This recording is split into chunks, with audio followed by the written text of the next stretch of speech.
início, sim, tem um efeito interessante que é o seguinte, né? As telcos, elas estão habituadas a ter clientes que também negociam muito, fazem uma negociação, né, de contra-preço, de contra-oferta, se você não tiver com o jogo muito bem combinado, né? Ele tem muita opção. E elas têm uma pressão absurda de downgrade de receita por conta disso. Né? Então, quando o cliente não está bem posicionado em produto/oferta, na verdade você vai ter uma pressão violenta que vem do cliente, que vem então de fora para dentro, que vem desse cliente para reduzir o valor que ele paga. E aí o teu ponto é interessante porque assim, o que a gente viu com esse grande programa de transformação, em 2021 a receita da Claro cresceu menos, mas ao mesmo tempo a gente começou a reduzir a pressão do downgrade. Em 2022, a gente teve um crescimento que foi recorde de receita, de fato, e olhando para os últimos anos, a gente despontou nessa curva. E tem um outro ponto que você falou, que eu acho que, principalmente do ponto de vista de retenção, eu vejo que a galera tem muita receio ou resistência a gastar dinheiro de novo com o cliente. Putz, já é meu cliente, eu não vou fazer um anúncio, eu não vou fazer um outbound. Cara, eu só vou fazer e-mail e coisas que custo marginal tende a zero. E você falou, pelo que eu entendi, cara, não, gente, omnicanalidade total, olhando qual que é a melhor forma. Se eu for gastar um pouco mais de dinheiro de marketing para me comunicar com ele, eu vou fazer porque é a melhor estratégia. Como é que vocês tomam esse tipo de decisão? O importante é que não é um entretenimento do outro, né? Não parou de adquirir novos clientes por causa disso. Não, meu ponto é muito mais assim, um exemplo real. Tem gente que eu vejo gente que não faz, por exemplo, anúncio para quem já é cliente. No anúncio de life cycle, né? E aqui eu entendo que, cara, você não falou exatamente, mas eu entendo que, pô, se tá na estratégia, vamos fazer.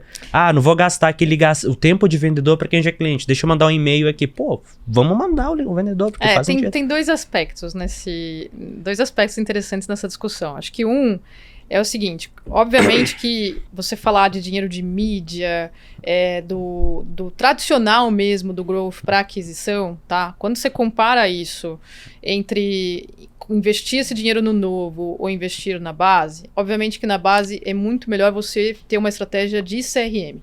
Você investir no CRM e isso ser eficiente, porque isso é mais barato que o Google. É mais barato do que você fazer o Ads no Google, que você fazer o social na Meta e etc. E aí, a gente tenta equilibrar e extrair o máximo mesmo do CRM, tá? E aí, são várias alavancas e muitos canais que você tem que integrar para conseguir essa conversão.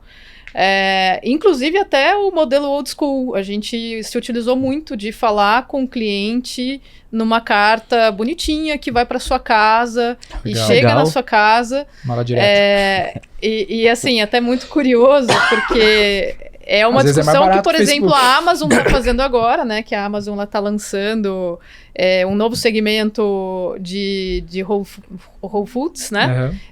E ela fez isso, ela fez uma estratégia de mala direta para um tipo de segmento específico, porque ela entendeu que isso traria mais conversão para ela. Óbvio que ela foi lá no cluster, no melhor cluster. Foi bem inteligente. Mas ela falou com esse cara no endereço dela. Então, isso envolve uma integração de canais e uma visão de conversão por canal, é fato. Mas tem um outro aspecto dessa questão que é interessante a gente refletir, que volta à tua primeira pergunta, que é como é que as telcos estão lidando hoje com esse rouba-monte, né? Uhum. Com esse custo de aquisição e tal. Às vezes, é mais barato você gastar com quem é teu cliente, reengajá-lo e prolongar o lifetime dele, né? E isso vai ter um lifetime mais saudável do que aquele novo cliente que, a depender do perfil e do custo de aquisição, não se paga. Legal. E aí essa discussão a gente conseguiu de fato extrair muito mais maturidade dela para fazer um programa com um tamanho de investimento que foi feito e que continua sendo feito, né? Isso é bem interessante. E um ponto que a gente... Foi até bastante do que a gente conversou lá na época do... Como é que a gente chama lá? Do negócio do conselho, né? Do board, que tu participou também. Tá sabendo, hein? Eu esqueci o termo só. Prestou atenção. Tá, prestando atenção na conversa, cara. Mas um ponto que tu trouxe bastante pra gente foi todo esse, né? De trabalhar o cliente, de não ficar focando tanto só na quantidade de clientes. Tudo isso a gente, na época, questionou. Ficou assim, pô, será que é isso? Será que eu não tenho que manter aqui? Porque o que eu sei fazer é adquirir. mas ao longo do tempo a gente foi maturando mais essa ideia, a gente mantém uma grande aquisição, mas com um olhar muito maior, muito mais forte, muito mais intenso nesse aspecto de manter o cliente e monetizar principalmente ele melhor. Eu queria que tu falasse um pouco dessa questão da clusterização, de como fazer isso, talvez práticas para montar isso, porque foi um grande insight que a gente teve naquela época, que era tipo assim, às vezes eu tô olhando para churn, para perda de clientes, pra galera que tá nos ouvindo talvez não tenha sacado essa parte, né? Então, churn seria a minha taxa de clientes que estão saindo, né? Eu tô olhando muito para isso e eu fico olhando tanto pro cara que tá saindo que eu começo a tentar mudar as coisas no meu negócio. E às vezes isso até piora o meu produto, a minha solução, a minha entrega pro cliente que tá feliz, né? E a gente começou a entender que o nosso erro não é que a gente não deve olhar pro cliente que tá caindo, a gente tem que olhar para ele, mas principalmente a gente tem que olhar quem é o bom cliente que deveria estar amando o meu produto e está saindo, e não quem é o cliente que talvez não esteja... A gente tem feito muito no Skills, que é o nosso SaaS lá, que é, cara... putz, tem não sei quantos clientes saindo. Tá, mas eles deveriam sequer ter entrado? Putz, não, esse cara nem deveria ter entrado. Pô, então assim, é ruim perder? Mas não gasta tempo. Não, mas tem esses 5 aqui que são Tier 1 que, cara, eles deveriam ter entrado e a gente tá perdendo eles porque a gente não conseguiu atender um cliente que eu deveria atender. Então, foca, aprende e melhora pra esse cara. Exatamente. Porque senão se tu olha só churn como algo ruim, tem que mudar meu produto... Que a nossa mentalidade antigamente era tipo assim, ó, cada cliente que cai é um problema. É como se fosse um avião que caiu. Tem que ter uma mudança no processo obrigatoriamente para todo churn. Peraí, a gente começou a entender que não é bem assim. Primeiro que às vezes não tem muita coisa para mudar em cada churn específico. E às vezes tem o que mudar, mas o que muda pode ser ruim pro cliente que tá feliz. Aí teve uma mudança importante que foi o conceito de revenue churn versus logo churn. Porque a gente olhava para logo churn ao invés de olhar... Por exemplo, a gente tem um caso de um cliente lá, a gente cita várias vezes aqui, que pagava R$2.500 por mês para nós e ele passou a pagar R$100 mil por mês para nós. Então, como é que chama? Esse delta? Esse delta, esse upsell. Net dollar retention. Que você não, mas ele justifica assim, a entrada de dezenas de outros clientes. Só um cliente. Então, ao invés de eu ficar olhando para logo, né, eu comecei a olhar mais para revenue e, cara, não faz diferença necessariamente a quantidade de cliente. Até é ruim, se eu tiver mais clientes com ticket baixo, vai ser mais...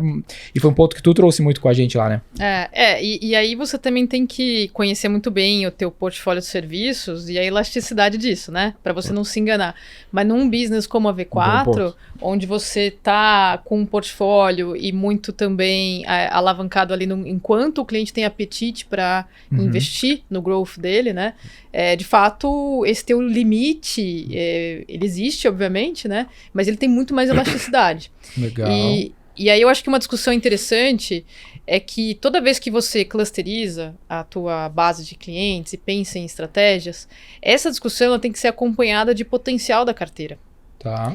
Para você conseguir ter uma reflexão exata do que você tem que preparar, qual que é o próximo passo de cada um daqueles clusters. É um potencial olhando share of wallet, como é que é isso? É um potencial olhando o share of wallet e às vezes é um potencial olhando para o comportamento do cliente também, né?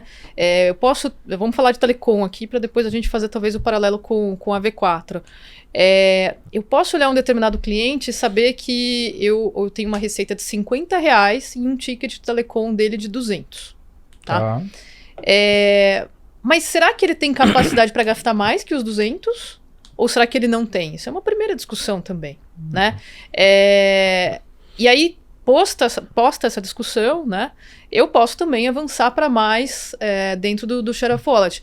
A comparação entre vários clientes que eu tenho R$50 e que eles têm, ou que eu tenho 25% do share of wallet, ou que eu tenho tipo, 50%, peraí, também depende da capacidade de cada cliente em gastar mais ou não com telecom. Só interromper aqui, só para você entender. Tipo assim, ó, o share of wallet, por exemplo, olha, hoje é entre celular, internet e TV, sei lá, qualquer combinação aqui, ele gasta 200. O share of wallet é quantos desses 200 eu pego? O potencial mas esse é um cara que poderia, em vez de olhar uma internet de 200 mega, uma internet de 500, e o total que ele gasta não é só 200. Ele poderia levar 200 para 250. Exatamente. Então, são essas duas análises distintas. Cara, o teto que ele pode vir a ter, que pode ser maior do que o atual, e o outro do quanto que ele já gasta, quanto que tá comigo. Exatamente. E como é que tu Isso é consegue? legal, hein? Isso é muito Tipo assim, interessante. às vezes eu posso ensinar meu cliente a gastar mais dinheiro com Isso. aquilo, né? Nem No necessariamente caso da pra T4 Não, vai ser tudo isso. e E o esse curioso ponto da- é que às vezes gastar mais não necessariamente implica no cliente infeliz, o cliente achar que tá Não, pagando sim. caro. Às vezes gastar Não, mais a gente significa tem o um cliente case- melhor atendido também. A gente tem um case muito legal que isso acontece depois de todas as conversas, mudanças, acontece muito isso, que é o cliente vem reclamar pra gente, a gente entende o processo do cara, que seria um cliente que geralmente ele Esse é um cairia. exemplo bom. Puta, é muito bom. Então o cara tá lá, ficou puto com alguma coisa e tal, ele tá pra Tá cair. insatisfeito com o nosso Tá serviço, insatisfeito, tá propenso a cancelar E a o contrato. solução pra esse cara que tá propenso a cancelar o contrato é aumentar o preço dele. É, Porque daí tem eu que ter outra falo, coisa. puta, velho, na real eu vendi errado pra você. Eu tô te cobrando apenas 5 mil, você deveria pagar 15, que aí tudo que você tá reclamando vai ser resolvido, porque daí sim fecha Exato. a conta aqui e dá certo e os caras ficam felizes. É Exato. Então isso é real. muito interessante, que é algo que, assim, quando a gente só tratava o churn, tentando recuperar o cara, a gente nunca tinha pensado nessa solução.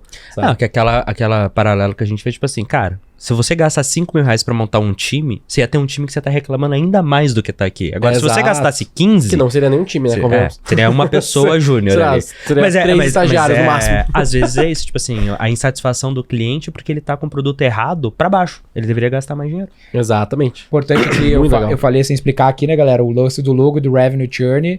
O logo é Ah, bom ponto. a parcela de clientes que a gente perde de número de clientes. Então, eu tenho 100 clientes, perdi 10, eu tive 10% de logo churn, sobre o valor dos clientes, né? A quantidade Número de clientes. clientes, é. Número de clientes. O revenue é a receita. Eu posso ter 100 mil reais de receita nesses 100 clientes, eu perco os mesmos 10, só que os 90 que sobraram, uma parcela deles, 10 deles, vão passar a pagar, sei lá, 3 mil reais agora, a mais cada um deles. Então eu vou terminar com um churn negativo, eu tenho mais dinheiro do que eu tinha antes. Peraí, tu foi too much. Ó, logo churn é a quantidade. Revenue Volume. churn é sobre o valor de receita. Então, na mesma lógica, se eu tenho 100 clientes que me pagam 100 mil reais Isso. e eu perdi 10 que me pagavam cada um 100 reais, o meu churn vai ser muito menor do que os 10%, porque agora é só sobre receita.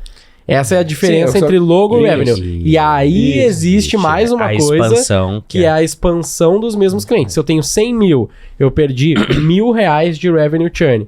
Mas eu tive outros 2 clientes que me trouxeram em upsell, cresceram dentro da minha base, mais 10 mil, eu vou ter um churn negativo no Que eu final. termino no total com, sei lá, 107, 108 mil reais de receita, Exatamente. com uma quantidade menor de Nossa, clientes que eu tinha antes. Mesmo eu geralmente tendo, eu tenho. na prática, o meu logo churn vai ser 10%, o meu revenue churn vai ser menos 7%, porque eu cresci 7% em revenue churn. Então, é um conceito bem chatinho, assim. Mas é simples. É, complicado. depois é simples, é chatinho. O que confunde mais a galera é quando fala churn negativo. Então, Tá, mas aí, isso é ruim? nesse Não, caso, isso é positivo. o que a gente Isso é bom, usa essa é a normalmente parte é chata. NDR, né? Que aí você usa Net Dollar Retention, que você tá olhando a retenção financeira e não churn financeiro. Que aí ela sempre vai, que aí ela fica positiva. ó. Net Dollar Retention. Essa Net não tinha... NDR. Essa é legal mesmo. É a mesma coisa, É só que, só um cara, nome você tá melhor, olhando a né? retenção e aí na hora que você É tipo um expandiu... cohort fica super- retention, só que de dinheiro. É que tem Exato. poucas coisas negativas que são boas. E Exato. o churn negativo é positivo. Daí todo mundo confunde E aí o que a as bolas, gente entendeu? entende, e aí justamente pra parar de ter essa confusão, a gente usa o NDR normalmente nesse caso. Em SaaS é mais comum do que em serviço, mas dá na mesma. Tá Sim, certo? Muito bom, Isso muito bom. ou tem algum complemento que a gente falou O complemento que eu faria é que muitas vezes as pessoas, sei lá, seja na indústria de telco ou em outras, né, se generaliza o conceito de que você repõe o churn com a aquisição, né? Boa. Só que na prática, quando você traz o cliente novo, tem uma série de coisas associadas que eu acho que ainda está em discussão, em amadurecimento e transformação, né? Que é qual que é o perfil daquele cliente que está entrando, qual que é o potencial, quanto você gastou para adquirir, versus aquela receita que você trouxe na entrada versus a receita que você acabou de perder no cliente que saiu, né? E aí essa é uma coisa que para a telco é vital, você tá sempre acompanhando, porque é aí que você perde receita, né? Então, Legal. se você achar que a tua estratégia de aquisição ela vai ser suficiente sempre para repor a perda do churn, não é bem assim que funciona, né? Você tem que estar equilibrado em se antecipar, ter mais previsibilidade de que tipo de cliente você está perdendo e de preferência, né, que esse cliente seja o cliente de menos valor.